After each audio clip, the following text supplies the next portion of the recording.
Video ini dibawakan kepada anda oleh Upskill Learning PLT, penganjur kursus dan program face-to-face dan online yang berdaftar dengan HRDF. Subscribe ke channel Azahan Safety Man untuk dapatkan kursus online percuma setiap minggu. Waalaikumsalam.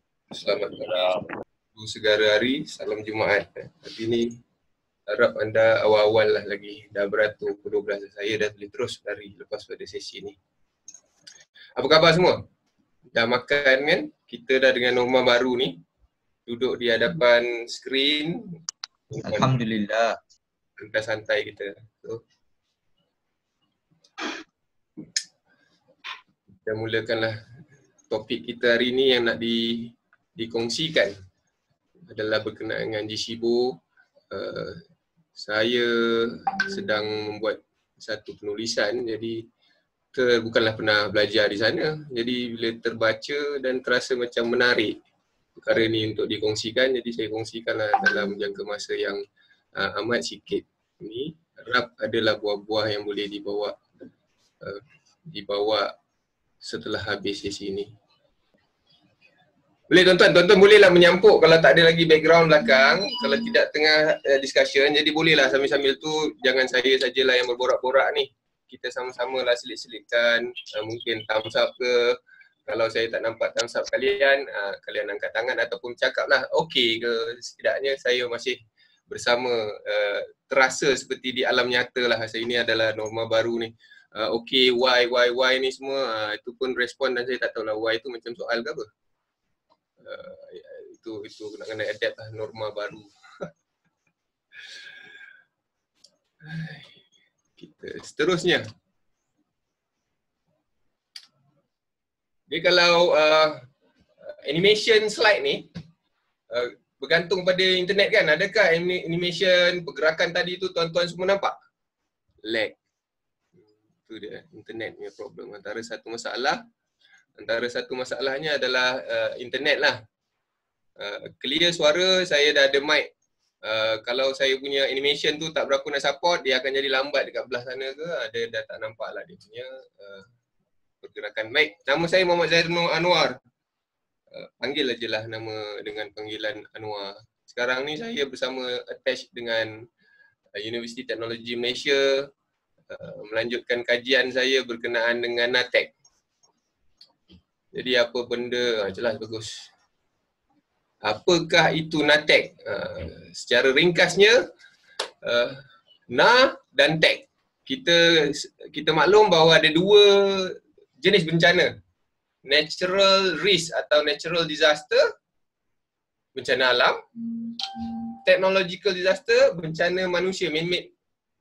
Dia datang daripada teknologi, daripada industri, pekerjaan kita lah. Jadi itu dua bencana. Sekarang dah ada bencana baru. Dia adalah new emerging risk, risiko terbaru yang dalam kajian. Dia adalah cascading effect. Maknanya ada bola satu, dia terus dapat dua benda. Contohnya natural disaster, cascade tu technological disaster yang paling besar kita tengok di Jepun. Fukushima Daiichi tu. Jauh no dia punya earthquake kat bawah tanah, generate pula tsunami langgar pula industri area di Sendai. Jadi itulah NATEC. Baik, saya juga kongsikan. So ni ada tulis dia tengah tunggu waiting room. Alright. Sure ada admin yang akan handle. Saya juga kongsikan, mungkin you boleh tengoklah QR code tu dan scan kan.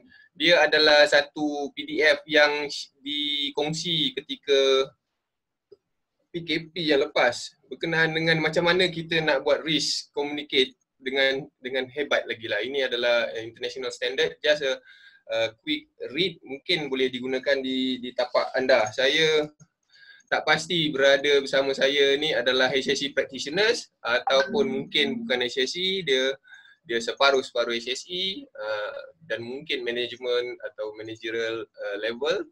Walau bagaimanapun, saya kongsikan apa sajalah yang di pengetahuan saya berkenaan dengan isu ini. Apakah dia? Ini is a good to know actually. it's not must know, tapi kalau kita nak pergi kepada perkara yang sehebat ini, bukanlah jangka masa yang sekejap saja dah boleh dapat, tidak. So apa itu Jishu Bosai Soshiki? Dikompreskan, senang nak menyebutnya. Jishubo. Jishu Bosai. So origin dia datang daripada Jepang, daripada tanah bumi, orang panggil apa matahari terbit. Jelas nampak bagus. So it's a neighborhood association. Tapi bukannya register, tapi association for disaster. Ingat kod dia disaster atau bencana. Yang kita nak cerita tentang sekarang ni adalah combination antara sifat diorang dengan kita punya ERT. ERT tu apa? E tu dah emergency. Beza kasta dia emergency dengan disaster. So a neighborhood maknanya community kita bergabung untuk respon kepada bencana. Dia ready dan dia ready to action. Itu di Jepun. Namanya Jishubo Sai Soshiki, pendekkan namanya jadi Jishubo.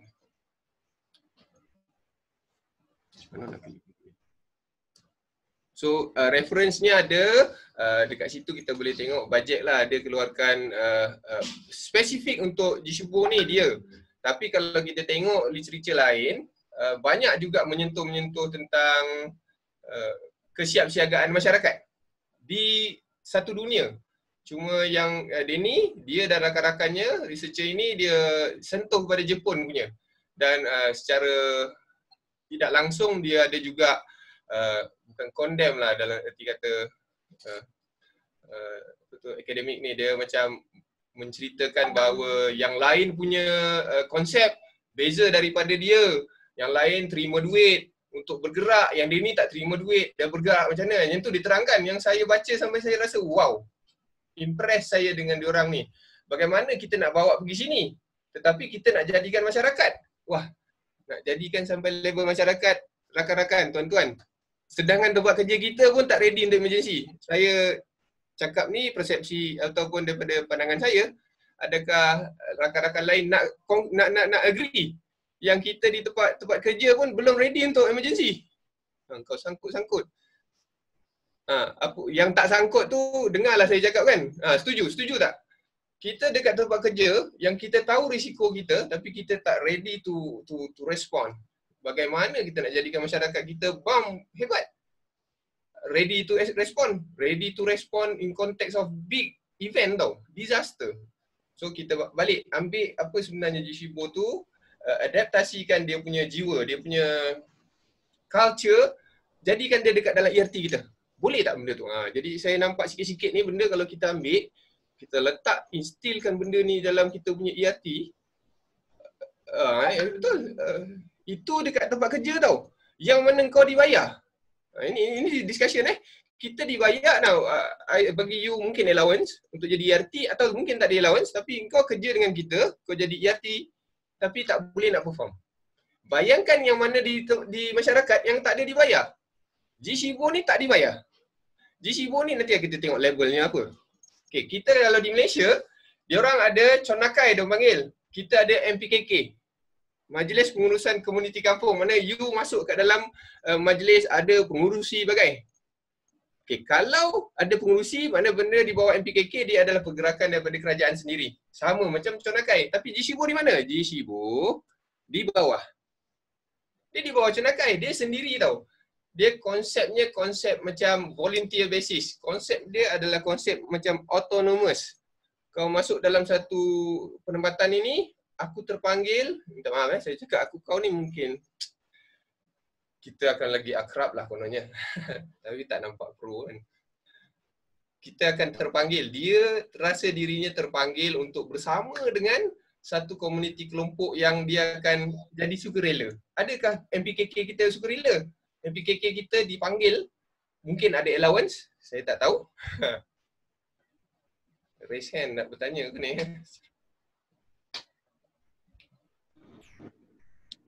Oh, okay. kenapa kita ini ada saya ada rollingkan dia. Kenapa dia jadi begini? Kenapa kita tahu? Adakah kita betul-betul tahu in context of disaster Kalau kita ambil konteks apa yang saya nak kongsikan ini, kita pergi ke konteks occupational pun serupa akan gitu. Adakah kita tahu disaster yang besar dalam masyarakat? Adakah kita tahu occupational risk? Risiko di tempat kerja yang membuatkan kita nak respon kepada kecemasan, kecemasan bukan disaster. Adakah kita tahu? Kerana kurangnya pengetahuan tu atau pendedahan tu tak sampai, macam mana kita nak respon? Umumnya, tapi kita tak tahu nak bertindak. Kita tak boleh nak bertindak jika kita tak tahu apa yang nak kita lawan ni. Kita nak lawan dengan siapa ni? Jin, kita nak lawan dengan apa? Orang kita nak lawan dengan apa? Mike Tyson besar mana, kita nak lawan pakai apa? Dengan kita yang keding ini, pakai tangan, dia senyum. Kita pakai kayu, belati, dia boleh lari. Macam tu contoh dia. Jadi kita tak tahu. Kenapa saya cakap kita tak tahu? Ada kajian. Kajian yang menunjukkan bahawa risiko-risiko berada di dalam industri ini tak disampaikan. Bukan main cakap saja. Ada proven yang bahawa tak disampaikan kepada masyarakat. Alright. Sebenarnya tak ada nak cerita sampai itu lagi. Tapi dah di-trigger oleh soalan ni. Seronok pula saya nak sampaikan.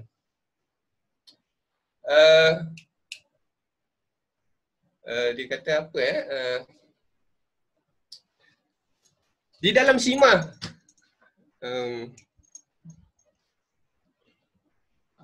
keywords dia tu saya lupa pula lah. Dia kena bagi tahu risiko ni kepada masyarakat. Yes, dia orang akan conduct benda tu. Kalau kamu ingat apa yang keywords dia ada 3 perkataan dia kata. Community needs to know bukan apa.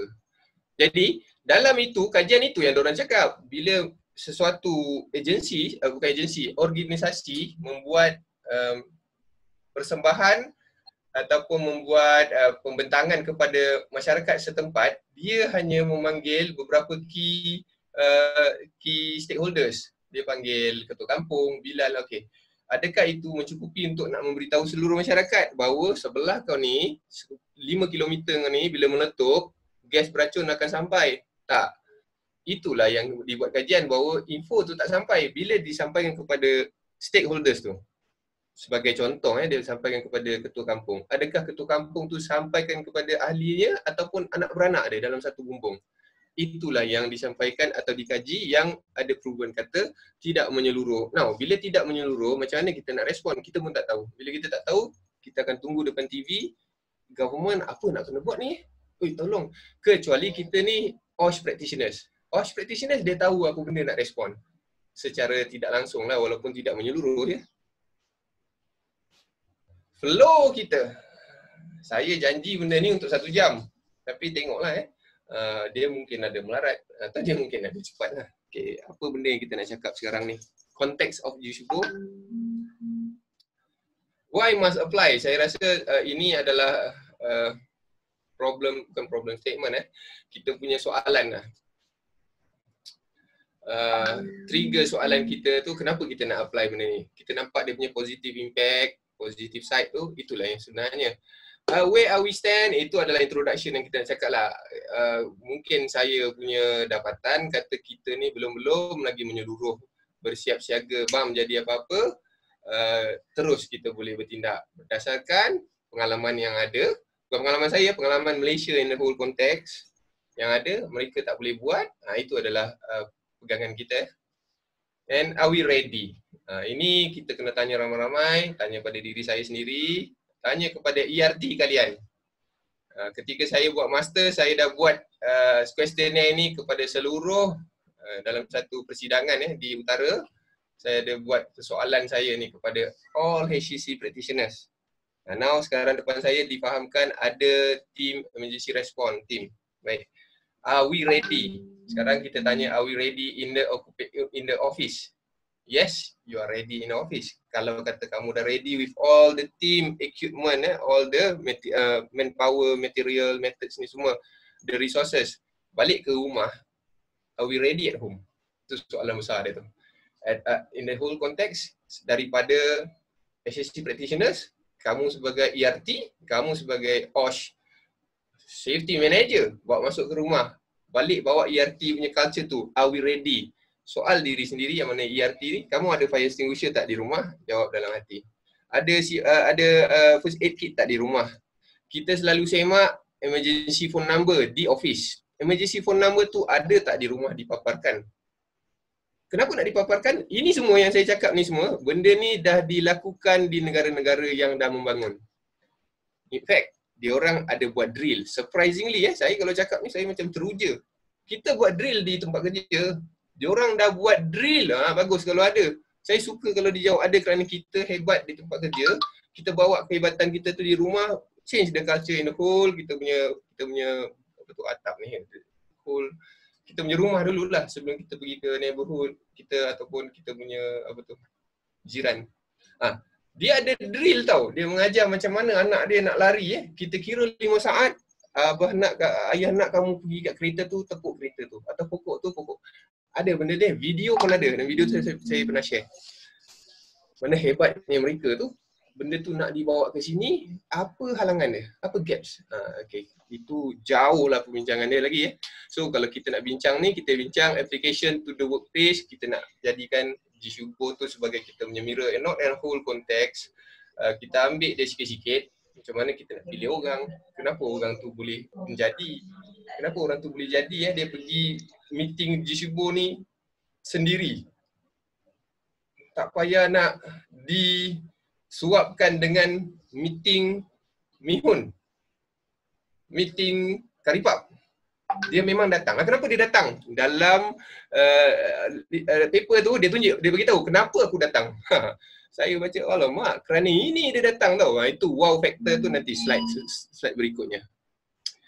So saya nak respon pada Muhammad Zairin ni, dia kata ada. Alhamdulillah, kita tengoklah kalau rasa nak menambah baikkan lagi keberadaan kita tu. Contohnya kita ada extinguishers, kita sikit-sikit adakan extinguishers di dalam kereta, lepas tu kita invest lagi lah. Saya ada extinguishers tu ada 3-4 di dalam rumah ni. Every single area saya bagi. Firstly memang beli dekat, boleh ke cerita, DIY harga RM12. Lepas tu bila kita rasa kita nak invest lagi besar, kita belilah jenama yang bagus, kita boleh simpan lah. Dalam 50 ke 60, 70 ada dalam kereta. Yes, saya punya kereta memang saya lengkapkan dengan first aid kit sekali. Kerana saya punya kereta Pajero. Tim 4-wheel ni tak ada safety practitioners. Saya tengok diorang ada extinguisher, diorang ada first aid kit yang besar. Of course yang saya jumpa ni orang-orang yang mungkin ada nama lah dalam 4-wheel ni. Maknanya orang refer dia tau untuk nak rescue, untuk nak apa. Jadi dia ada benda tu. Dia ada sifat kendiri untuk nak membantu orang-orang yang dia bawa. Jadi baguslah, saya kata wah dia ni ada otak macam safety practitioner. Safety practitioner di depan saya ni harap begitulah kita ada sifat. Okay, saya alihkan Zoom chat ni. Untuk natural disaster tak tahu macam mana nak prepare at home. Okay, itu pun ada slide dia. Natural disaster jenis apa kat rumah tu? Itu ada slide dia. Macam mana kita nak kena tahu dekat mana kita nak tahu? Ini perkongsian lah, seronok juga. Banjir, betul. Kita boleh tahu mana tempat banjir, mana tempat yang ada earthquake, mana ada tsunami, mana ada tu, kita ada tahu. Kita kena tahu sendiri. Kita duduk di sini, saya nak masuk tempat memburu Sebelum orang ajak nak naik kereta, saya nak berburu dekat Roy Bloom. Kita tahu Roy Bloom ada apa tak? Tak tahu, kita search lah. Punya Tompat Harimau Melaya tu. Jadi apa kita nak ready? Pasal kita kena study dulu. Jadi sama kat tempat kita duduk, kita berdiri ni. Orang, masyarakat takkan bagi tahu kau apa ada sini. Kau kena search dulu. Kalau kita nak beli rumah, search dulu, research dulu apa benda ni. Kat kawasan sini adakah lembah, senang banjir, apa benda, transport dia macam mana. Ada landslide tak? Itu kita yang kena tahu sendiri pasal pemberitahuan risiko communication ni tak sampai lagi level yang mana kau sampai-sampai je orang bagi tahu. Bro, sini tempat ada ni tak. Kamu kena ada inisiatif sendiri untuk apa tu? Standby dengan beg nak lari. Okay. So the strategi, ini gambar-gambar ni gitu. Strategy and solution, discuss on the way forward lah, alright. Discussion ni pun bukanlah secara mendalam dan secara ilmiah, just kita trigger point saja. way forward kita. Way forward kita berdasarkan mulut saja bercakap, and ideas, penyampaian dia, end result dia bukanlah ada, bukan senang. Okay, we jump to another slide. Okay. The introduction on GSIBO is a neighborhood association for disaster preparedness, autonomous organisation for disaster reduction. Dia tak ada macam persatuan, ada ahli ke, kita nak tahu berapa ramai persatuan kau kita nak buat meeting, kau kena 50% ahli datang. Tak ada. Dia datang, dan dia datang kenapa? Dia autonomous, dia rasa dia terpanggil, dia datang kenapa And it's a Japanese culture 1970, tak payah nak elaboratekan.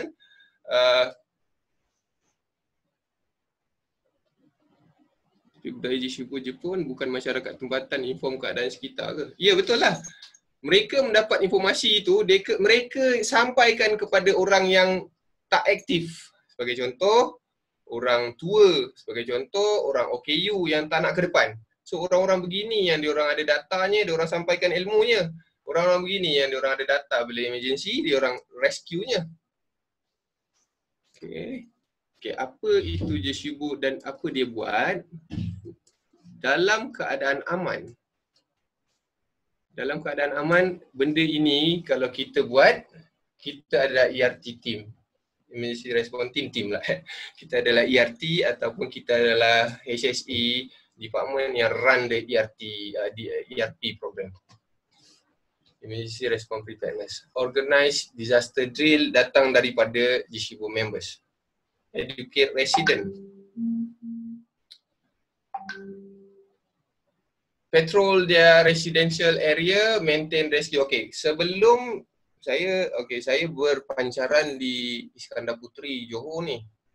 Saya punya penempatan ni baru saja dalam lingkup 5 tahun. Sebelum ada MPKK atau ada JKKK, kita ada, penempatan baru, hilang barang, orang curi kan. Jadi adalah volunteer basis tu. Untuk patrol, untuk nak berpusing-pusing, tak nak bagi orang mana. Dia bagilah rotation. Adakah itu wajib? Ketika itu semua orang berseronok, macam berseronok lah, bergaul-gaul, kita keluar pukul 3, balik pukul 4, orang lain pukul 1, balik pukul 2 gitu. Jadi yang ini dia orang all the time GSIBO member. Okay, sesudah itu, dah lebih daripada 3 tahun, tak ada lagi dah patrolling ni. Itu culture-nya lah. Kita, nak kata apa hangat-hangat, boleh dia kata begitulah. Ataupun bila terjadi baru nak tergadah. Dah hilang baru jadi tau. Diorang ni, diorang buat sentiasa. Okey, kenapa diorang buat sentiasa? Ada slide-nya. Kenapa diorang begitu? Diorang tahu diorang pijak di bumi apa. Okey, during emergency, dia seperti saya dah cakap tadi, guide refugees to shelter. Guide refugees to shelter bermakna diorang dah ready kan, macam mana nak guide orang kan. Atau diorang dah ready kan, data-data siapa, orang tua kan. Dia dah letak perumahan orang tua tu dekat mana sebenarnya di sana tu. Orang tua dekat dengan kawasan hazard ke macam mana kan. Dia orang dah tahu mana walkway, evacuation route pergi ke apa tu. Kalau nak cakap ni 9 pun kami faham, tak apa. Dan suka cakap ni 9 ni. Samsul Debat tu macam Dan punya idola lah, bukan dari segi politik ke apa Dia cakap tu senang faham. Ni kalau ada gangguan lah. Sebentar ya.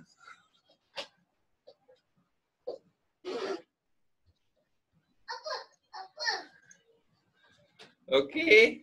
Ni 9 pun kami faham. Beres dah. Antara bahasa yang susah saya nak dapat katam ni, bahasa Terengganu lah. Terengganu tu duduk atas tu je lah yang saya bercakap. Balik dah tak ada dah kan. Ini 9 ni ada ramai kawan. Jadi senang yang selalu tengok lah Samsul Debat. Wow factor dia. Pasif tak bagus kan? Kat ni 9. Dia kek. Dia bukan kat ni 9. Nanti jangan tulis bawah tu membongak. Berat.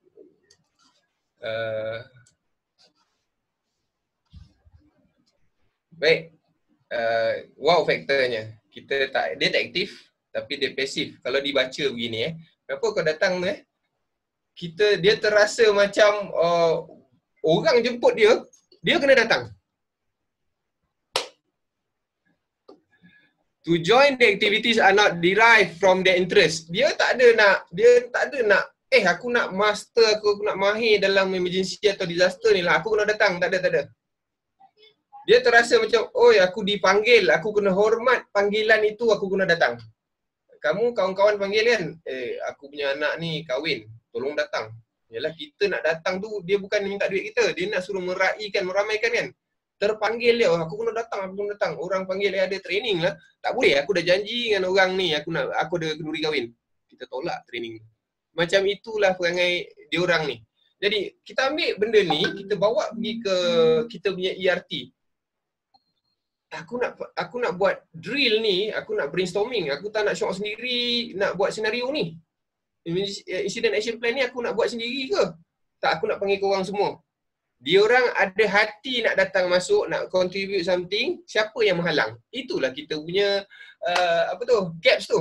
Siapa menghalang? Mungkin saya tak nak menuduh dia punya engineer kata, tak boleh, ada kojok ni. Kita nak shutdown ke?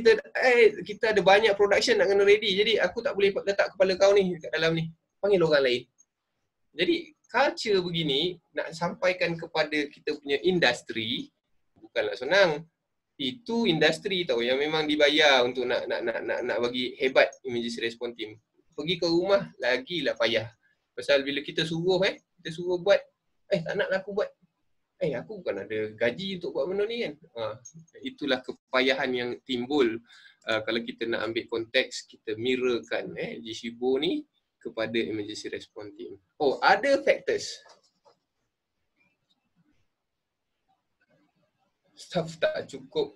Macam mana kalau kita nampak begitu? Staff tak cukup. Reason akan keluar macam-macam reason. Staff tak cukup, masa tak ada kan. Sampai collapse company itulah, itu reason dia. Susah lah. So ada sebenarnya idea-idea ataupun kaedahnya. Tapi bukan itu yang kita nak kongsi. Cuma kita nak kongsi itu adalah problemnya. Itu adalah reason yang nak bagi. So macam mana kita nak dapatkan dapatan orang lain? Bila tak dapat dapatan orang lain, kita fed up, kita nak run, HSE nak run, orang kata kita run sendiri. Syok sendiri. Ada buat assessment. Nak buat high rank, kita diri sendiri kita buat, kita tulis, kita tanya kita. Itu sudah jadi mungkin dulu kebiasaan kerana kita nak dapatkan orang-orang ni input tak dapat, orang tak lepaskan. Itu kita jam pula kepada emergency response. Itu sama juga. Dia adalah tempat yang kau dah tahu rumah duduk kampung. Kita dah tahu memang rimau lalu. Kita dah tahu ular tedung selah ada. Kita tahu kan apa kontrol kita biar anak yang 3 tahun ke 5 tahun yang boleh merangkak ni lepas jalan. Macam tu ke? Bila diorang dah tahu tempat diorang ada keinginan untuk aku nak bertindak lah, aku nak hidup lama. Jadi dia matang tau. Daripada dulu sehingga diorang dah kena tempias begini, diorang dah matang. Diorang punya tsunami sentiasa ada. Dan diorang tahu apa benda yang akan terima pada mereka. Hit. Kau nak cakap bahasa Inggeris tukar. Tertimpa mereka. Diorang tahu risikonya. Kita tahu risiko kita. Nak ceritakan. Itu adalah QR code. Dalam Nusantara kita, ada satu success story. Suka sangat saya nak ceritakan kat situ. Kerana risk communication. Mereka dah tahu tempat diorang tu tempat bahaya. Mereka sukses ketika 2004 punya tsunami. QR code tu ada detail dia. Saya cuma lontarkan sikit sajalah. Pulau Simalu dekat dengan Aceh tu 2007 1907. Mana aku punya note ada tulis kat situ dah. 1907 ke 2004 sorry. 1907 diorang dah ditimpa tsunami dan menghancurkan diorang punya population tau dekat situ. Jadi maknanya nak ceritakan orang kita masyarakat kita ni pun semaju Jepun. Isunya bila dia nak menyampaikan cerita ni lah. Isunya mereka ada idea macam mana nak respon kepada bencana yang mereka ada.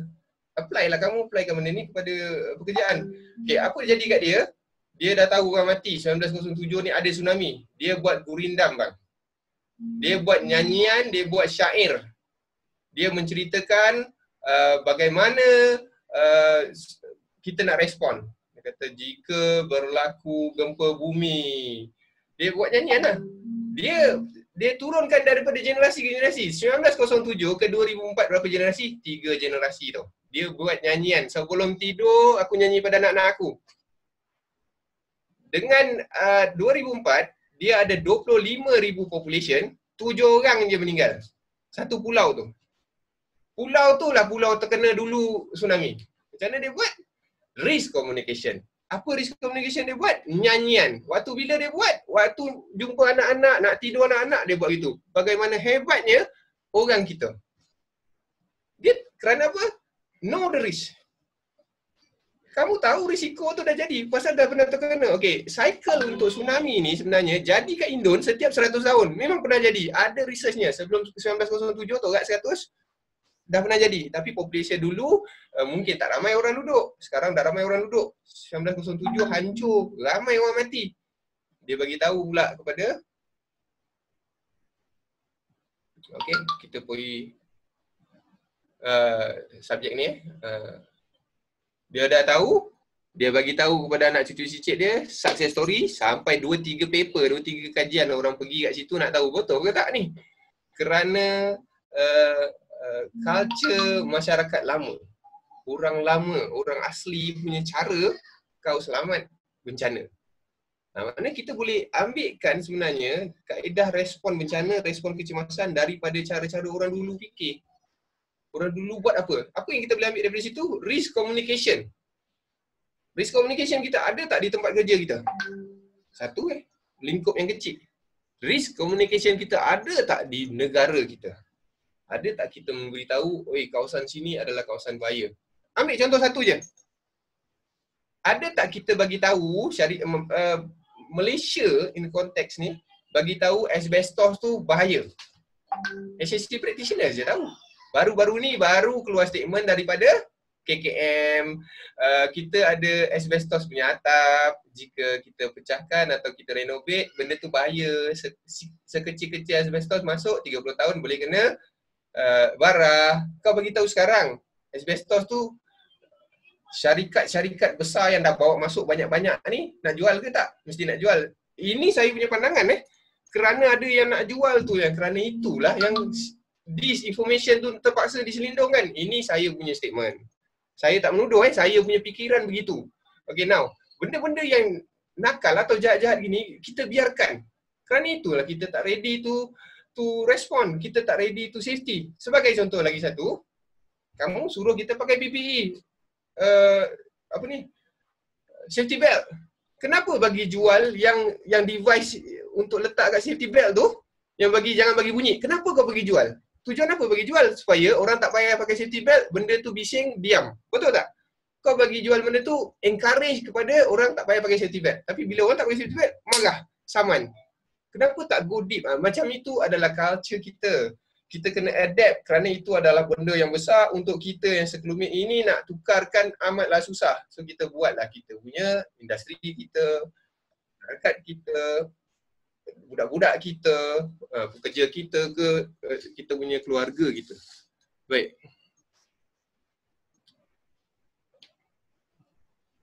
Sila bergerak dengan pantas tempat yang lebih tinggi. Itu syair lah. Jadi, diorang suka syair kot dulu Diorang suka kita bercakap-cakap.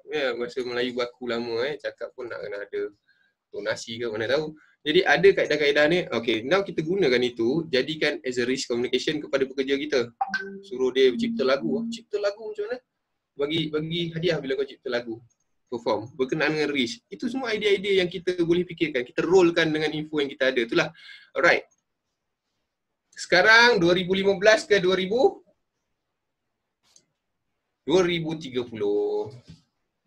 Kita ada framework yang mengajar kita. Sendai framework datang daripada gadget. Great Eastern Japan Tsunami. Great Eastern Tsunami Japanese earthquake and tsunami gadget. Datanglah framework, Sendai Framework for Action ni. Dalam priority ada 4, satu priority dia understanding disaster risk. Ambil benda tu maknanya kamu tak tahu disaster risk sampai bila pun kamu tak boleh nak respon. So kita ada, Malaysia dah tanda tangan ni dah untuk nak bersama untuk menjayakan framework ini. Saya nampak pasal saya bersama UTM bekerja rapat dengan NADMA dan beberapa agensi PM sebagainya, KKM juga, dan Kim pun kami bersama MSOS juga pergi, dan kita nampak bahawa framework tu ada rolling dia untuk nak adaptasikan kepada seluruh masyarakat. Tetapi tidaklah impact yang besar, tidaklah berskala besar, belum lagi ke situ. Tapi ada, jangan kata tak ada bendanya. Now kita nak ambil benda tu, kita nak ambil framework ini masuk ke dalam framework ni kata knowing the risk.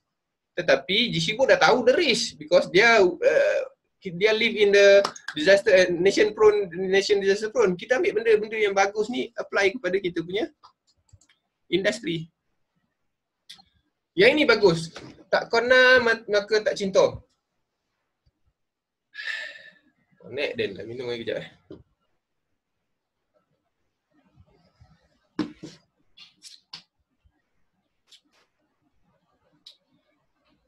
Inilah cerita dia. Korang semua baca lah. Kalau pakai handphone susah lah nak baca kan. Tapi Dan cerita lah sikit. Know yourself and know your enemy. Aku kenal diri aku ni. Aku kenal aku punya tim aku ni. Aku kenal lawan aku. So kau tak payah takut kalah menang. Saya ada tim bola. Saya kenal tim bola saya, tim masyarakat saya ni. Kehebatan dia macam mana. Saya kenal tim lawan saya, JDT. Kau expect result macam mana? Bila kau kenal. Kau kenal. Janganlah marah bila cakap kau aku ni. Mana bila kenal. Now, kita tak kenal risiko dia, kita tak lebih-lebih lagi hazard yang kau tak nampak ni. Kau tak nampak hazard ni. Macam mana kita nak lawan ni? Ni mana kena kenal.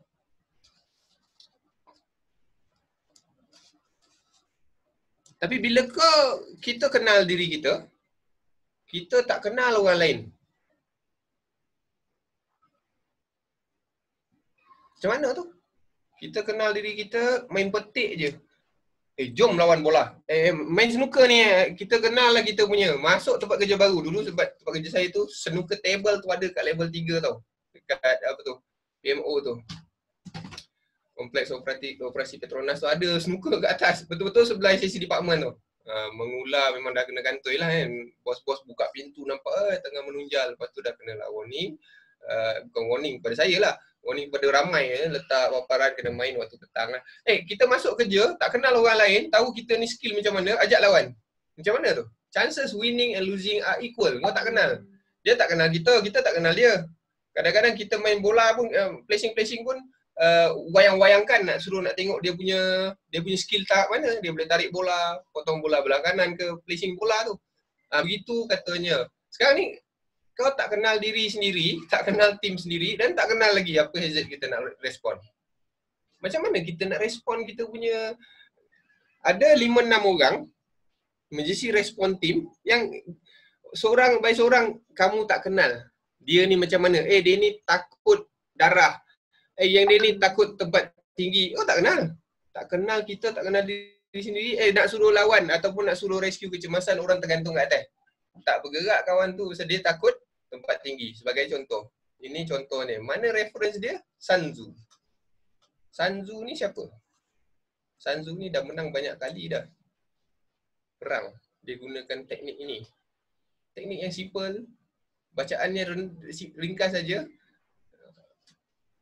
Kita boleh menggunakan benda ni dengan kenal pasti kita, kenal pasti hazard. Itu rentetan daripada slide tadi, bawa ke sini lah. So kita kenal pasti Malaysia macam mana? Umum tahu Malaysia luar daripada Ring of Fire. Siapa setuju? Tulis setuju atau angkat tangan atau tulis good? Sekarang so boleh. Setuju tak Malaysia berada di luar Ring of Fire? Kita disampaikan informasi begitu. Bila luar Ring of Fire, kita tak ada pergerakan tanah, kita tak ada gempa bumi kan. Malah ada 2 paper cakap. Baca paper tu. Setuju. Okey, penerangan tentang ini kita dengar daripada mulut ke mulut, betul? Kalau kita baca, kita nampak lah, oh ada researcher kata Malaysia geographically outside the rim of fire. Malaysia lies outside Pacific rim of fire. Okay, semua orang setuju.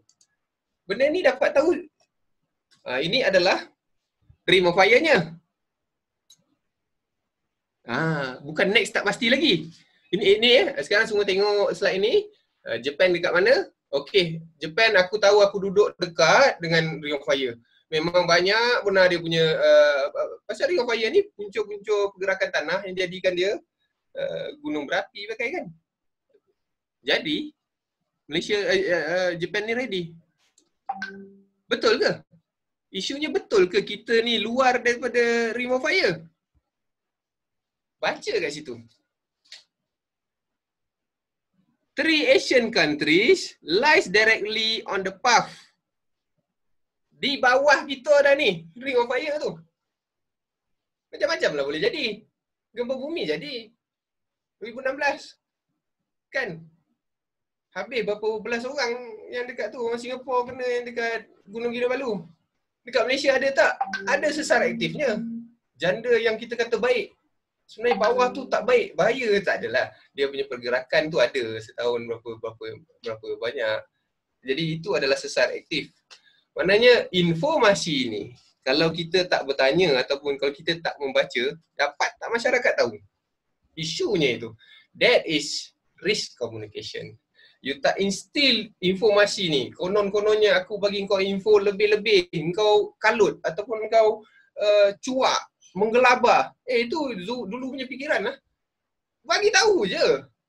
Suruh orang ready. Apa yang nak paniknya? Bagi tahu gas beracun kat sini. Mungkin boleh kena bara. Orang takut kan? Orang respon lah.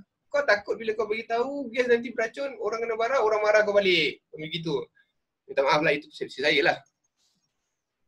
Dari sekolah cakap begitu. Sekarang dah cakap lain. Ini tahun lepas. Studinya.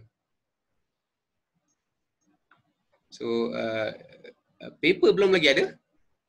Berkenaan statement menyatakan Malaysia ni di bawah sesar, di bawah ring of fire. Doakanlah paper-paper yang akan keluar bagi informasi yang sebegini kepada masyarakat. Paper tu sedang dalam penulisan lah. Saya ni betul-betul tengah banyak nak nulis, tengah banyak benda yang nak sampaikan. Banyak benda pula yang tercicir-tercicir ni. Right? So kita pergi balik kita jump balik kepada kita punya aktiviti. Kita nak bertindak keadaan apa kecemasan. So kecemasan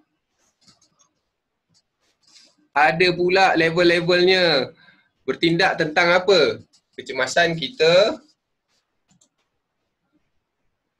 lepas pada kecemasan tak dapat nak buat emergency, dia ada role pergi disaster, katastrofi. Yang ini konsep-konsep benda ni ada banyak buku atau banyak framework yang ada yang cakap sampai katastrofi saja. Ada yang cakap disaster tu cukup, tak ada katastrofi. Katastrofi ni kita ambil daripada American punya style. Dia ada katastrofi, dia ada bencana. Bencana tu kita dah cukup dah sebenarnya di Malaysia ni. Bencana tu apa benda dah dimaksudkan dah. So dia kata masuk extension level of event ni di bawah buku ni, Clifford Oliver cakap, maknanya bila meteorite datang, respon dah tak boleh buat dah. Totally population di pulau yang kecil ni Pulau Pangkor ke, Singapura ke kan, dia datang tuju situ kan, tak sompet lagi nak buat apa-apa, habis 100% fatality rate.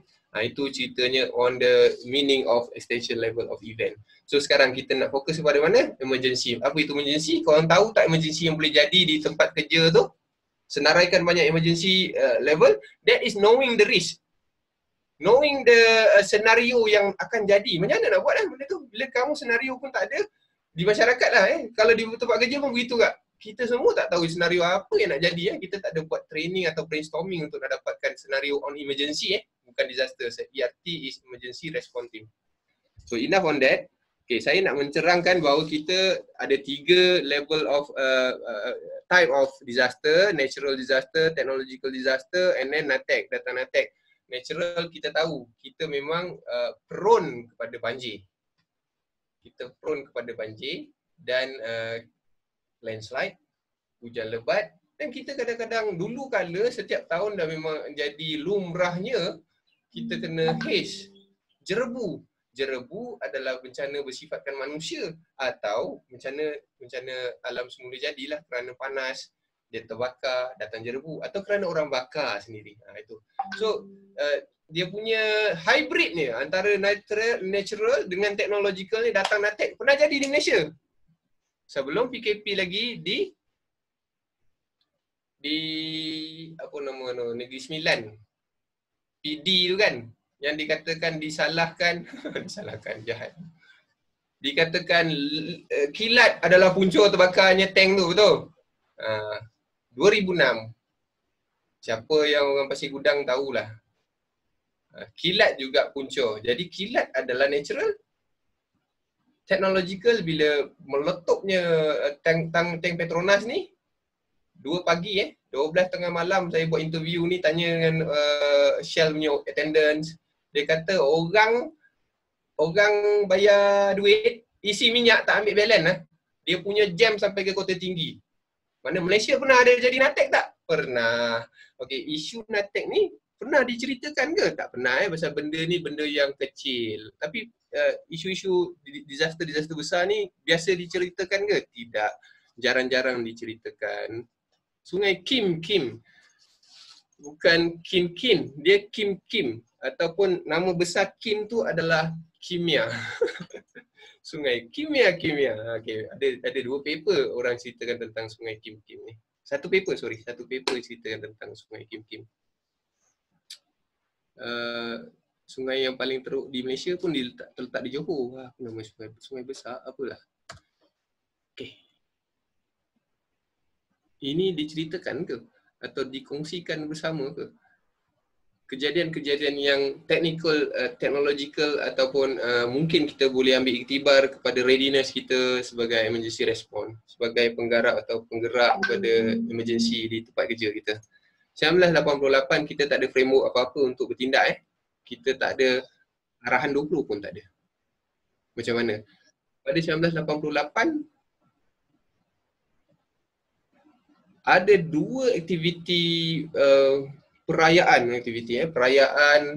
untuk 2 agama ni, Buddha dan Hindu di Penang. Orang utara tahulah, patut kena tahulah ni. Jadi waktu ni tak ada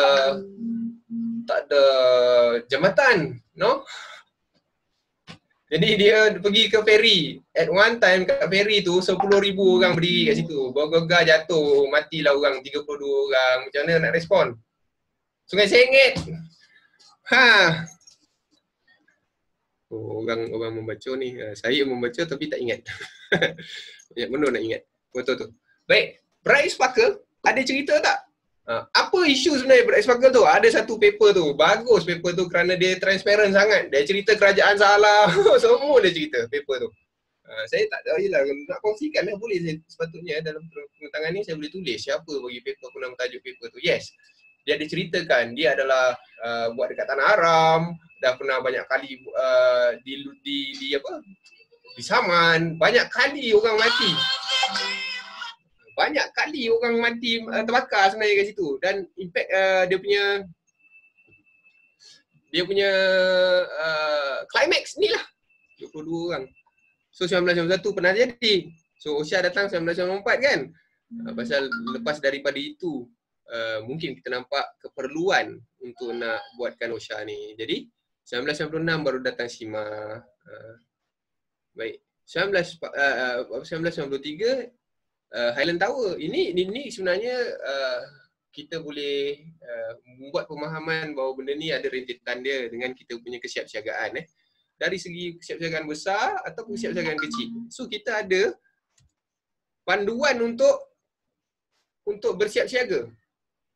Malaysia National Security Council Directive 20 ataupun Arahan 20 berkenaan dengan bencana. Bila mana 1993 ketika itu saya bagi paper lah, nanti saya kopikan dekat dalam chatting sebelum dah nak habis nanti. Highland Towers punya, Highland Towers pula, Bright Sparkle ingatkan saya tu, Bright Sparkle saya sharekan papernya di chatting ni nanti. Tajuknya korang carilah nanti ataupun saya screenshot lah apa nama tajuk paper tu. Memang bagus. Alright, memang bagus untuk dibaca. Baru kita ada panduan. Kerana 1993, ni kalau kita ambil fikiran luar daripada skop tu lah. 1993, kita tak tahu siapa nak jadi emergency, incident commander. Siapa nak jadi itu, search and rescue. Kita tak tahu, serabut lagi. Jadi 1994 baru adanya idea, bukan idea, 1994 baru adanya idea untuk nak kita, kerajaan kata jom kita buat satu mekanisme untuk respon pada bencana. So 1997, jaraknya berapa? 94, 95, 96, 97. Dalam 4 tahun lah untuk menggubalkan atau nak readykan satu framework ataupun paper. Sama macam Bright Sparkle tu, 3 tahun nak siapkan. Datang daripada satu tragedi. So kita ada garis panduannya. So berapa tahun? 3 tahun. So dalam pada itu, ketahui tak kita, bahasa nak macam formal sangat lah. Koyol fatality rate yang paling tinggi 230 pada tahun 1996, Storm Greg.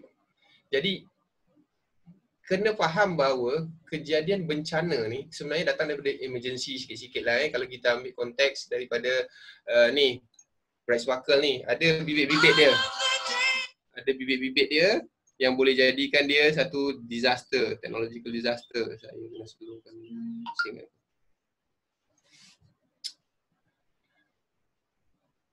Jadi ada kemungkinan boleh melangkau besarnya nisbah kematian. Daripada sekecil-kecil 2 figures pergi 3 figures. Ada recordable, ada 1996 Storm Greg yang kita rasa bencana alam boleh buat kita mati yang banyak. Di Malaysia, di Pos Lipang, Perak 1996, benda yang sama. Sebelum lagi ada mekanisme pengurusan bencana tu lagi. Tak ada. Baru ada 1997 dan baru kita rasa adakah kita matured lagi. Itu kena ada sanad lah, ada basis lah nak kata. Yes, Malaysia dengan menggunakan arahan 20, Malaysia tidak lagi tidak lagi advance. Maksudnya kau ada arahan 20 pun kau tak power lagi. Bahasa kasarnya. Ada paper tu tak? Ada. Waktu dulu direktif 20, arahan 20 ni di-classified sebagai terhad dan benda tu disimpan, tak dikongsi. Jadi agensi-agensi ni tak faham sebenarnya mekanisme ni pengurusannya macam mana. Itu pun ada paper. Orang menyatakan Malaysia tak ready walaupun dah ada benda tu. Ada satu papernya. Jadi sekarang nak cakap Malaysia ready tak dengan mekanisme yang ada? Itu mekanisme bukan akta lagi arahan 20 tu. Malaysia power tak dalam respon to disaster? Power tidak? Macam mana nak jawab? Kenalah buat kajian. Jangan menjawab ikut mulut walaupun kita boleh cakap berdasarkan observation kita pada Kim-Kim, pada certain disaster ataupun certain training drill yang kita as a observer kita menampakkan bahawa gaps-nya di sini. Walaupun ada gitu tapi kita kena betul-betul ada solid evidence yang kata oi Malaysia sebenarnya tak power dan apa kita punya way forward untuk nak bagi dia power. Itu semua lain lah konteksnya perbincangannya. So earthquake 18 orang mati 2015. Kim-Kim kita terjadi. Okay, Malaysia first largest chemical emergency, gentlemen. Tak pernah lagi. Turun tau. Bodoh boleh conteng-conteng aku punya paper ni Hebat lah ni. Ini buat orang terkejut lah boleh. Okay. Kenapa yang nak conteng aku punya tu? Apa sebab? Ada soalan ke untuk itu? Universiti UTM dah pernah pergi ke sana dan buat satu engagement lah dengan masyarakat di sana untuk dan kita tahu cycle dia adalah 25 tahun untuk belajar 2 hari lepas conteng. Power lah. Conteng-conteng kat situ. Aku sendiri tak pergi conteng. Baik. Sambung balik tadi kat mana? Earthquake, and then kita ada Kim-Kim, respon datang sampai smart team pun datang, segalanya Selangor, SDMC pun datang, Disaster Management Center, SDMC. Okey, datang. Lepas tu askar pun datang. Sudahnya bukanlah satu bencana disebabkan orang punya teroris. Jadi semuanya retrieve balik. Tapi banyaklah kalau kita nak ceritakan tentang Kim ni. Alright. Ini presentation saya ketika ketika PKP tu. Nak ceritakan macam mana kita punya, sebenarnya kita dah ada dah. 2006 National Influenza Pandemic Preparedness Plan kita dah ada dah 2006. Adakah 2006 tu lepas pada jadi pandemik tu kita kongsikan sehingga 2020. Tapi nampak gambarnya memang baguslah kita punya respon terhadap pandemik ni. Kerana apa? Kerana kita ada mirroring kepada WHO. Kita nampak negara-negara lain punya respon macam mana dan kita adapt, kita gunakan, kita tutup. Bagusnya lah bila mana kita sedar benda ni bahaya, kita ambil iktibar daripada kejadian lain. So benda tu nak kena buat. Sebelah ada orang jatuh tangga sebelah side kita. Jadi kita dapat informasi tu, kita tak buat apa-apa, tak apa. Boleh gitu ke? Jadi kita ambil iktibar. Itu pasal dekat dalam satu sektor ni, bila jadi sesuatu, dia punya lesson learn, sharing, HSC alert dia, satu dunia dia pergi. Lepas tu dia buat safety stand down. Setengah jam kau jangan bekerja. Kau dengar cerita ni dulu, habis kau dengar cerita ni sebelum nak buat PTW, contohnya whip check. Whip check ni pernah dekat Canada ni tak ada whip check, apa tu, pipe kabel kena kepala, mati orang tu. So satu hari tu kita sebelum start kerja, whip check yang lama yang karat kita buang supaya jangan jadi benda yang sana nun jauh, kat sini jadi benda yang sama, nampak kelakar. Kau tak ambil iktibar. Begitulah juga insiden-insiden yang terjadi yang kita kena ambil iktibar. Dah pernah jadi Kim, dah pernah jadi ini kan, ambil lah lesson learn lah. Ini bagusnya bila mana norma baru ni semua kita follow. Nampak benda-benda macam hazard PPE ni semua kita dah cerita kepada masyarakat. Benda ni kalau kita berhentikan, tak boleh nak tak boleh nak roll balik. Jangan bagi dia berhenti. Cuma satu ralat lah bila saya bersembang dengan seorang sahabat, dia cakap dalam masa PKP 3 bulan tu sepatutnya TV memainkan peranan menceritakan tentang banyak lagi isu selain daripada pandemik COVID ni. Contohnya, kau boleh ceritakan video bahawa orang nak keluar junction, ni sebagai contoh jangan terus masuk. Berhenti dulu seperti Rapid buat. Itu adalah undang-undang, bukan Rapidnya undang-undang tahu. Itu undang-undang jalan raya kita. Yang mana kita tak buat. Kau pergilah kampung, pergilah mana, berpekan bandar pun. Motor ataupun kereta tak tengok kanan, dia main masuk je. Mana dia belajar lesen tu? Tapi kalau kita gunakan kesempatan 3 bulan ni, paparkan, orang tak keluar rumah. Paparkan kepada dalam TV kepada masyarakat, orang faham, dia instill knowledge kat situ. Kita miss gap, that window tu untuk nak jadikan itu apa? Risk communication. Now kita miss. Orang sekarang dah pergi kerja dah. Dulu orang tengok TV kan. Sayangnya kita cerita pasal pandemik saja. Kita tak cerita benda-benda lain yang kita rasa penting. Kita rasa kematian jalan raya paling banyak kan daripada pandemik kan. So fokus kepada jalan raya punya isu. Masuk dalam TV. That is risk communication. Now apply this to your workplace. Macam mana kamu nak ceritakan risk communication kepada pekerja dan kepada ERT kamu? Kalau ERT pun tak datang. Datang hanya tanya, saya cerita je lah, tak tahu betul tidak kan. Datang tanya, makan apa kali ni? Okey, lepas tu kita 2020 ada, jangan ada 2021 pula. So standard apa yang kita ada, ini adalah standardnya lah untuk nak readykan kita bersiap siaga. You guys can baca benda ni, screenshot sekarang.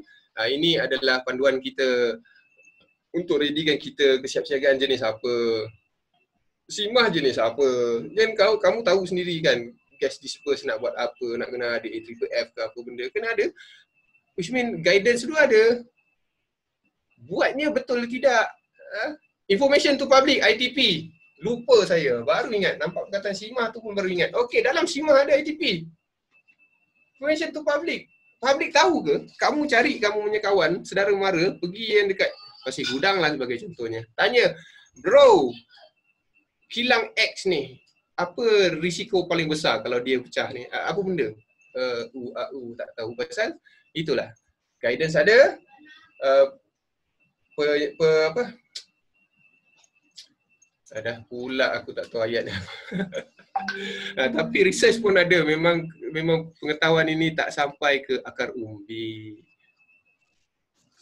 So this is the keywords lah. Orang kalau kata emergency tu apa benda, respon tu apa benda, emergency tu tak sampai ke peringkat bencana. Mana hazard tu dah expose, dah keluar, bila mana kamu boleh bertindak lagi, tak ada menyebabkan masyarakat tu terduduk, dah tak boleh respon, sekolah tak ada, kilang semua tak boleh buka, itu bukan lagi. Itu adalah bencana, krisis apa benda. Dan tadi kita dah tengok kan bola-bola besar tu kan.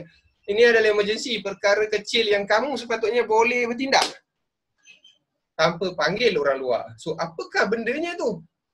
List down lah apa benda, nanti saya sharekan lah. So respon adalah kamu memberi bantuan untuk nak kurangkan impact. So emergency response. Team adalah satu kumpulan lah, bergerak untuk dua pemahaman ini. Dua konteks ini. Alright. Ini yang kita nak pertingkatkan. Ini resources lah. Yang perlu kita tekankan, mana-mana pun kita akan cakap 4M kan. Kalau nak cerita tentang Jishubo ataupun ceritakan Jepun, M yang patut kita ingat adalah Tun M. Idea dia yang kata kita kena sampai ke sana. Kita hantar kita punya generasi tahu, beberapa orang hantar ke sana, duduk dekat orang punya asrama untuk bawa balik ke sini, jadikan kita punya masyarakat seumpama dia. Tetapi benda tu tak sampai ke kemuncak. Jadi kita tak menyupai Jepun lagi lah. Cuma M yang kita nak sebutkan ini adalah manpower. Adakah ada orang cakap dengan kita ada dengar kata dengan ada duit semuanya boleh jalan. Silap. Sebenarnya kalau dengan ada duit, kita tak betulkan kita punya orang kita tak ada hati untuk nak sampaikan ilmu tu sebagus mungkin. Duit memang ada, kau boleh keluarkan signage, boleh keluarkan satu panduan, panggil trainer untuk train ke apa benda ke, manpower tu tak cukup lagi. So manpower, selecting great team tu bukanlah senang. Macam mana kita nak select great team tu? Firstly, kalau idea saya, kita jangan pilih bulu. Itu dia. Research di universiti, kalau dia nak mengubahkan dia orang punya polisi, dia akan pergi kepada policy maker. Kalau saya nampak ada gaps dalam disaster management, saya akan pergi kepada policy maker tu untuk nak ubahkan disaster management tu. Saya tak boleh pergi ke industri. Siapakah kita? Kita nampak gaps, kita tukar industri. Industri berapa besar? Macam mana kita nak tukar? Tak boleh. Untuk jawab soalan tu lah. Jadi kita kena pergi kepada yang ubah tu. Nak mengubah yang gubal tu, satu jangka masa yang panjang. Mungkin kena bonding. Alhamdulillah sekarang UTM dah memang close dengan NADMA dan macam-macam in terms of disaster lah, macam-macam input yang kami ada kita bentangkan. Saya punya supervisor jadi technical expert untuk NADMA. Jadi insya-Allah apa dapatan pihak universiti boleh kita salurkan directly. Cuma bezanya antara saya nampak perbezaannya adalah saya datang dari industri. Kita menyelam dalam industri ni, kita tahu sebenarnya rather than you as a academia atau orang akademia yang memang keluar dapat PhD terus jadi researcher, terus duduk universiti, tak nampak sebenarnya penat jerih dekat dalam industri ni. Tahu nak suruh ubah, practically memang susah lah kan. Jadi itu bezanya saya nampak ada contribution yang boleh saya salurkan. Okay. Baik, manpower tadi tu. Kita pergi pada Jishibo. Orang yang hadir untuk nak jadi sebegitu adalah orang yang autonomous, dia masuk ke dalam masyarakat, dia rasa aku terpanggil. Macam mana kita nak buat benda tu? Kita buka lah ruang, kata siapa yang teringin nak jadi emergency response team? Kriteria dia sebegini. Tegap ke apa ke kan? Kamu pilih macam mana emergency response team ni? Ataupun orang yang datang tu tanya, ada jacket free? Ada kelebihan ke, allowance ke?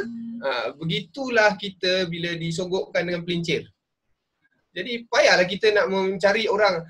Cuba encourage kata, kamu jadi emergency response team, kamu ada knowledge tau. Kita hantar kamu. Jadi kamu jadi safety committee member Kamu kena tahu macam mana nak inspection, macam mana nak investigation. Kita hantar kamu belajar investigation macam mana. Tools investigation macam mana kita hantar kamu. Apa kelebihannya? Kalau kata kamu berhenti, kamu dah ada ilmu ni. Kalau paksa rela tak jadi.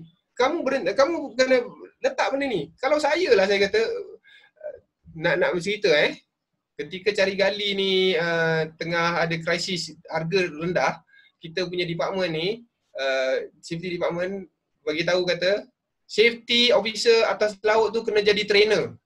Saya dalam hati berbunga-bunga alhamdulillah. Tapi ada kawan-kawan saya kata itu bukan kerja safety. Nampak tak begitu? Saya nampak ia adalah recovery dan ia adalah ilmu tau. Once ada gali bagi kita cert yang kata kita boleh mengajar di subjek ada TTT lagi. Maknanya kita keluar insyaAllah kita boleh guna pakai benda tu yang saya nampak. Jadi saya gunakan teknik itu bila saya mengajar safety committee members ke, supaya jangan nampak benda ni as a helmet nombor 2 yang nyungkarkan kau orang. Ini benda ni walau tak ada duit masuk, ilmu tu masuk. Kau tahu tak, korang kalian, anda tahu nak kena bahasa rasmi pula. Tahu tak benda tu boleh diguna pakai akan datang? Kita tak tahu kan, tengok macam sekarang macam-macam orang dah diberhentikan kerja, tak ada kerja kan. Ilmu tu as a manpower in ART yang mana kamu sendiri datang rolling nak masuk benda ni sebagai volunteer, kamu nampak benda tu, kamu dapat ilmu macam mana nak jadi team member, macam mana nak organize brainstorming untuk emergency, untuk nak buat emergency response drill akan datang. So manpower benda tu walaupun duit tu ada. So now nombor 2 duit.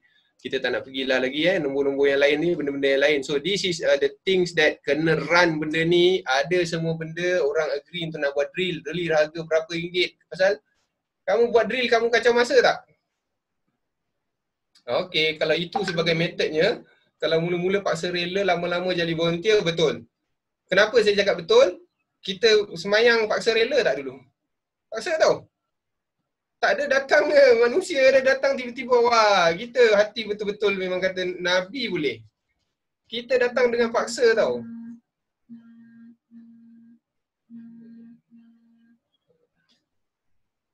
Jadi betul, mungkin teknik tu, okey balik kepada kita nak kacau duit.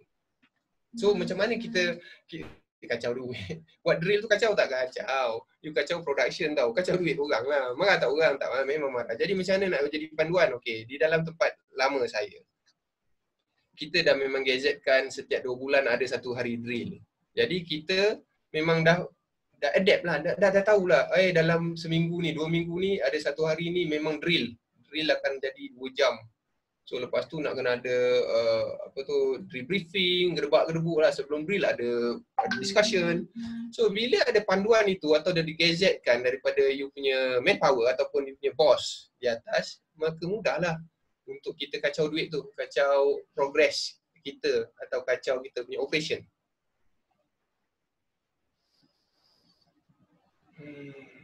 Wow factor belum sampai, yang kat mana punya wow factor tu? Okay. Wow factor saya punya baca untuk Jishibo tu saya nampak wow lah.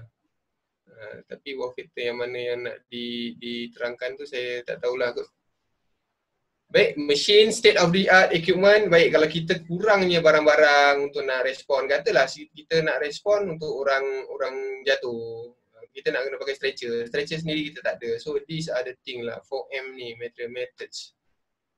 Knowledge lah. Knowledge macam mana yang kita nak cakap ni, knowledge nak tahu apa jenis emergency yang kita ada, itu pun knowledge, itu pun method Method macam mana untuk kita dapat tahu kita punya risiko yang ada di tempat kerjanya adalah dengan ini. Emergency scenario. Kamu dapat tahu emergency scenario di tempat kerja macam mana? 3 cara ni sajalah. Small talk ni maksud saya, bukan semuanya pengalaman kita ada di dalam tempat kerja ni dah cukup saja. Kita perlu ambil pengalaman-pengalaman orang lain. Sebagai contoh kata, macam mana dulu yang tempat kerja kamu? Ada tak insiden-insiden yang boleh kita kongsikan? Saya ada jumpa satu tempat kerja, Saya mengajar ERT, dia cakap dulu ada bos sakit jantung. Sakit jantung ada tak dekat dalam kita punya emergency response manual? Wow, kita kata sakit jantung. Memang gelabah tak semua orang, ya gelabah. Satu sakit jantung. Nak beranak. Saya buat audit pula. Histeria. So, benda-benda macam tu, idea untuk kita nak susunkan tahun ini apa benda yang kita nak buat. Dan adakah dia punya justification tu kukuh untuk kita nak buat drill. Kita nak rugikan kita punya drill tu dengan that scenario. Itu datang dalam discussion. So kita discuss beramai-ramai. Jangan kamu discuss between you punya silo saja, HSC team saja. Team kamu safety manager, safety officer, safety supervisor. Gedebak-gedebuk cerita. Manalah nak sampai. Maknanya kita buat kita punya tindakan sendiri. So documentation and records adalah satu juga carian lah untuk nak tahu apa benda jenis. Kerana saya, satu isu yang saya jumpa, emergency response manual sebuah company, syarikat dinilai, dia tulis kat situ tsunami. Once kalau kita letak tsunami dalam kita punya documentation, adakah tsunami tu kita biarkan tulisan saja, readiness on tsunami. So kamu tak ada buat drill ke? Dan saya tanya nilai ni berapa jauh dengan laut ni sampai tsunami boleh datang. Jadi antara isunya adalah mungkin copy and paste daripada HQ. Yes, HQ dia tempat negara tsunami punya ayat tu datang. So janganlah copy and paste walaupun HQ kata tsunami, walaupun Amerika kata kena buat dalam emergency response di Amerika, penculikan atau terorisme tu, active shooter ada. Dan kita kena minta ada tulisan active shooter dalam kita punya emergency response manual. Apa nak bertindak jika ada orang datang tembak beramai-ramai, macam mana bunyi siren, nak lari ke mana, apa perlu kita buat, sembunyi. Kita ada buat sembunyikan diri jauh daripada bunyi orang kecoh-kecoh ni, kena tembak ni, sembunyikan diri jauh daripada situ. Active shooter tu ada ke di Malaysia? Yang itulah ceritanya, yang macam mana kita nak dapatkan senario kerana dalam 1 tahun saya ada 24 kali drill. Banyak drill saya boleh buat dalam 1 tahun. Kita ada berapa drill di kita punya tempat? 2, 1. So, 1 tu yang kita kena justify the best drill yang kita kena buat based on this small talk discussion ni semua. Conclude kan mana aku nak buat ni dengan 1 hari yang dorang bagi out of 1 year, 1 tahun ni. So, dengan budgetnya semua ada. Janganlah time attack, 4 minit drill, 4 minit punya evacuation assembly area nak kena head count. 1 tahun korang rugi buat 1 emergency drill, itu saja. Demi untuk closekan kita punya program, HSC program kita, 1 tahun 1 drill. Senang buat macam tu. Bila jadi macam tu, macam mana kita nak pergi mirrorkan kepada kita punya the lesson learned yang kita share tadi. Culture on preparedness from Jepun. This is the keywords. So every phase, setiap fasa ni main peranan penting. So dalam emergency response team, kita go pada preparedness and response sajalah buat masa ini. So prepare, macam-macam kita kena prepare, getting ready of the teams tu prepare. Nak memilih orang, memilih buat senario tu dalam methods. So nak memilih budget, macam mana kamu nak bentangkan budget, macam mana kamu nak justify and nak win kita punya jualan ni kepada management bahawa kita nak buat drill. This drill kena consult dengan sebelah punya kilang. Kita nak buat major. And then orang tu tak terima, tak buy kita punya, tak dapat terima kita punya idea ni. So itu on the preparedness. Readykan the whole phase, insyaAllah kita punya readiness akan lebih mantap. And guna pakai lesson learn ataupun isu-isu yang berada di sekitar. Contohnya hari ini adalah isu berkenaan dengan Jishuko, dan mereka ada hati untuk pergi as a volunteer basis, and diorang dah terlalu besar sampai ke masyarakat, and diorang kerana apa diorang buat, diorang datang daripada faktor-faktor mereka berada di tempat yang bahaya. Kalau kita complacent, rasa tempat kita selamat saja, and then kita tak boleh lagi lah sampai ke situ. Baik.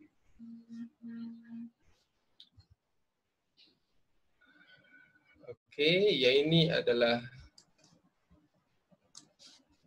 Perbezaannya antara Jishubo dengan ERT, dia adalah volunteer basis, workers become ERT.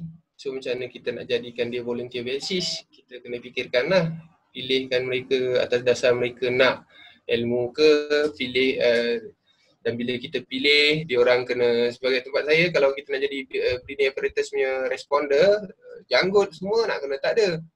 Mereka kenalah, kalau tak nak pilih janggut, then tak bolehlah jadi BA team. Pakai breathing apparatus nak ada janggut semua kan. Antara itulah. So kita ready untuk nak jadi volunteer, kita ready kerana ilmunya, kita ready kerana sertifikat. Secara jahatnya memang sertifikat tu berguna akan datang in case kita nak jadi job hopper ke kan. Jadi itu. No living in the disaster prone nation. Tempat kamu, tempat kita ni tahu tak tentang apa tu, occupational risk, jenis-jenis bencana atau jenis-jenis kecemasan, untuk kita bertindak.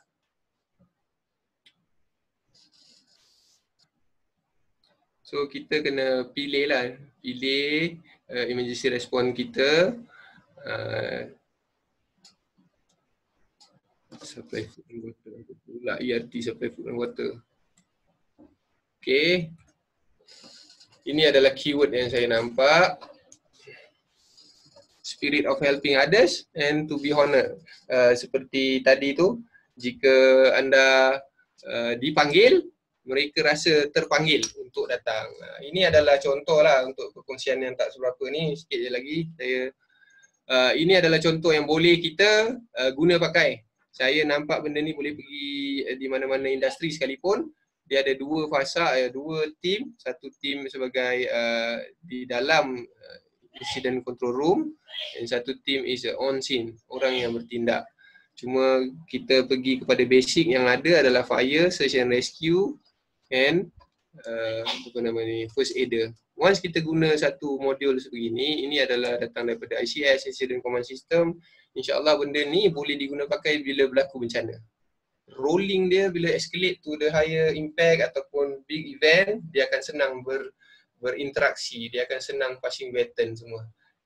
Rather than kita ada on-scene commander, kita ada emergency response team structure yang kita ada saja tu, yang itu saja ada bila terjadi benda besar atau terjadi aktiviti-aktiviti di luar jangkauan, kita tak ada fasa-fasa penukaran. Jadi ini adalah saya punya pandangan, dan saya nampak ada yang beri pandangan kata tak boleh menggunakan sistem ini kerana sistem ni hanya untuk syarikat-syarikat besar saja. Saya nampak boleh juga diguna pakai benda ni, cuma skopnya kecil. Sebagai contoh, kita jalankan struktur pekerjaan kita, kita jalankan bisnes kita menggunakan satu struktur kan.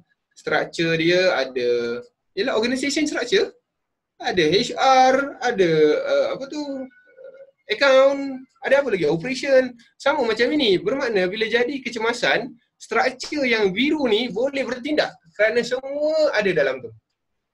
Semua ada untuk rolling emergency, respond to emergency, semua ada.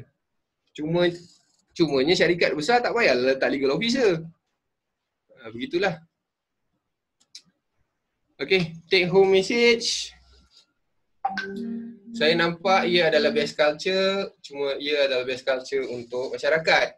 Cuma penggunaan Jishubo tu macam mana kita nak menggunakan di pekerjaan persekitaran kerja, kita boleh ambil lah bahawa mereka ni adalah orang yang nak sangat membantu.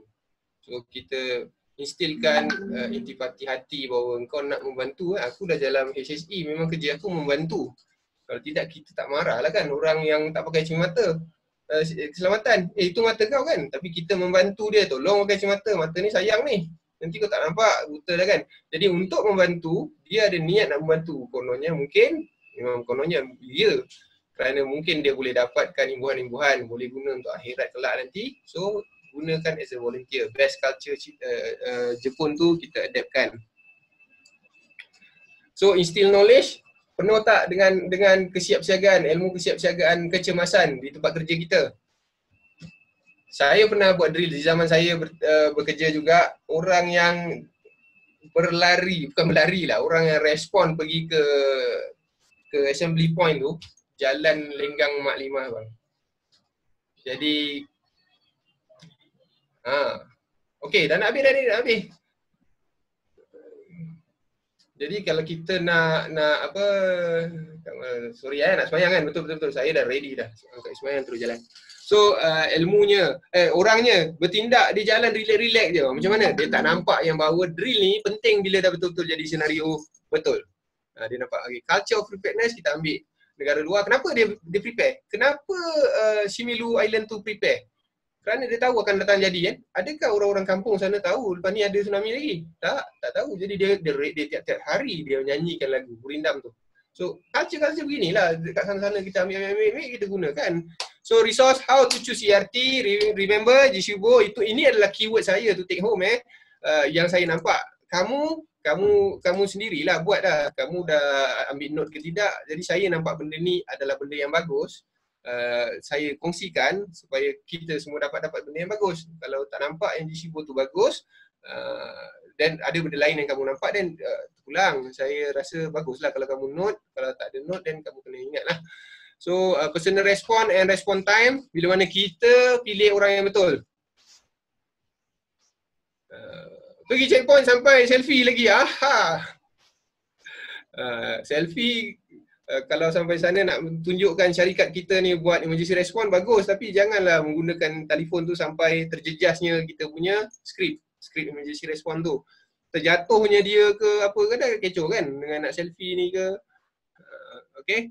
Inventory, okay, ada resources macam emergency equipment, saya nampak itulah. So, apa priority kita kalau kita nampak benda-benda ni as a take home message, kita pilihlah priority apa yang kita nak. So, gentlemen, selamat menunaikan solat pada yang nak pergi solat tu, dan terima kasihlah atas perhatian kalian dalam perkongsian ini. Saya harap ada yang bagus dibawa pulang. Dan yang buruknya memang datang daripada saya. Saya memang rasa Tuhan bagi kita semua ada buruk, ada baik. Dan saya minta maaf jika buruk itu datang daripada saya. Dan selamat maju jaya, dan saya sudahi dengan wabillahi taufiq wal hidayah. Wassalamualaikum warahmatullahi wabarakatuh. Waalaikumsalam. Terima kasih. Waalaikumsalam warahmatullahi wabarakatuh.